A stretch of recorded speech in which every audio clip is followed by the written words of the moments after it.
With the lens covered in our previous video, let's now move on to the different types of frames, the importance of ventilation, and the fit of the goggle.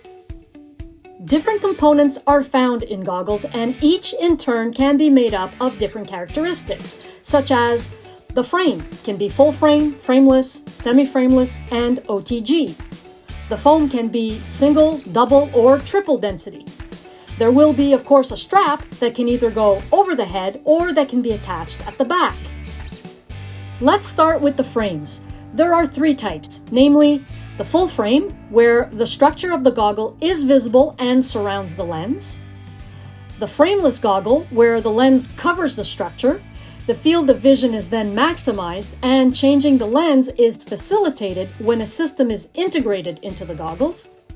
And finally, the semi-frameless, which has an intermediate construction with a few attachment points visible on the sides of the lens. As for goggles that can be worn on top of prescription glasses, called OTG, over the glasses, they differ from classic goggles by being thicker, leaving room for glasses, better ventilated to prevent fogging of the lenses, and having more space in the foam to accommodate the arms of the glasses on the sides of the goggles. The important thing to remember is that a classic goggle is made of foam that is in direct contact with the face to provide comfort and waterproofness. Therefore, there is not enough space to fit the prescription glasses and risk damaging them. The frames can also come in different sizes, namely small. The small frame is narrower, shorter, and shallower. It is designed for people with a small face. Medium. Tending to have a universal fit for both men and women, it may also be suitable for a growing teenager. The lens can also be offered in different shapes, colors, and technologies. Large or oversized. This frame size is suitable for larger faces or for skiers looking for a goggle with an oversized look. Note that just because the goggle has a larger frame doesn't necessarily mean it has a larger view. It is the shape of the lens that will be the determining factor in the extent of the view.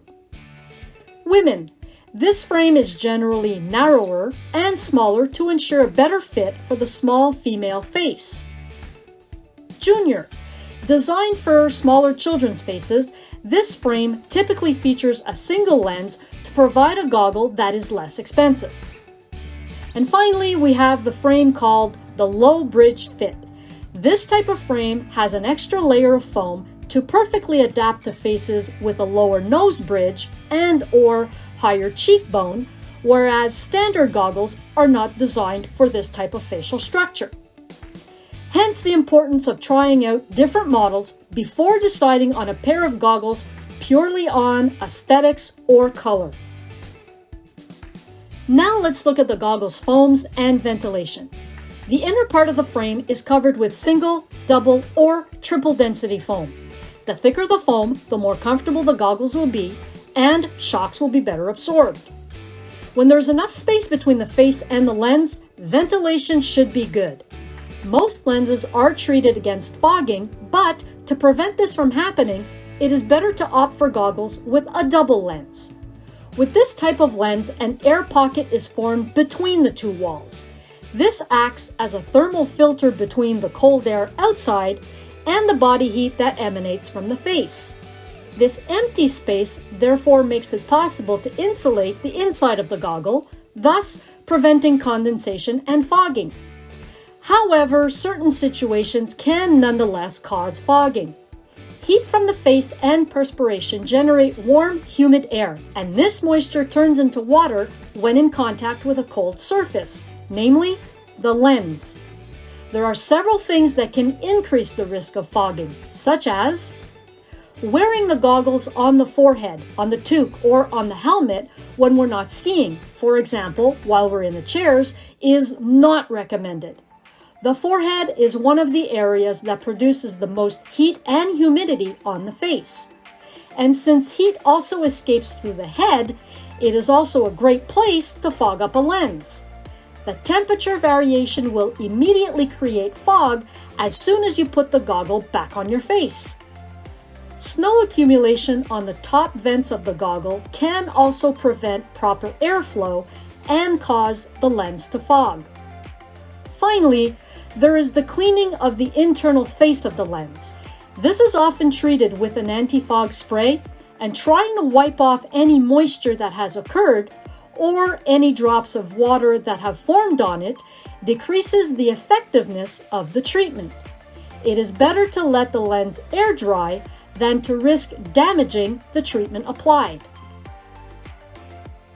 The strap is an equally important part of the goggle as it allows it to be held in place on the helmet. While the attachment may differ on different models, the strap width may also vary. The wider it is, the more it will provide better support. For this purpose, silicone can also be an integral part of the strap on the interior face to limit the movement of the strap on the helmet. When it comes to the fit of the goggle, it should be snug but comfortable without pinching or creating pressure. The foam should be uniform and there should be no gaps. When it comes to the fit with the helmet, it's important not to have any gaps, such as at the junction of the top of the goggle and the bottom of the helmet at the forehead. Most helmet manufacturers ensure their helmets are compatible with goggles. The customer will probably have to try on several goggles to find the right one, and once found, it is imperative that they try it on with their helmet. If the customer has not yet purchased the helmet, suggest that they go with the same brand, as manufacturers specifically design them to fit well together. Not only will the customer get a precise fit, but very often they are designed to work as a single ventilation system, with the air flowing through the bottom of the goggles, then up through the ventilation holes in the rim of the helmet. This allows for better air circulation. So there you have it. The selection of a goggle will have to take into account not only the lens, but also the type of frame, the size, the desired foam density, in addition to considering the fit of the goggles with the helmet. You now have all the information in hand that will allow you to guide your customer to the pair of goggles that will assure them to see where they're going while racing down their favorite slopes.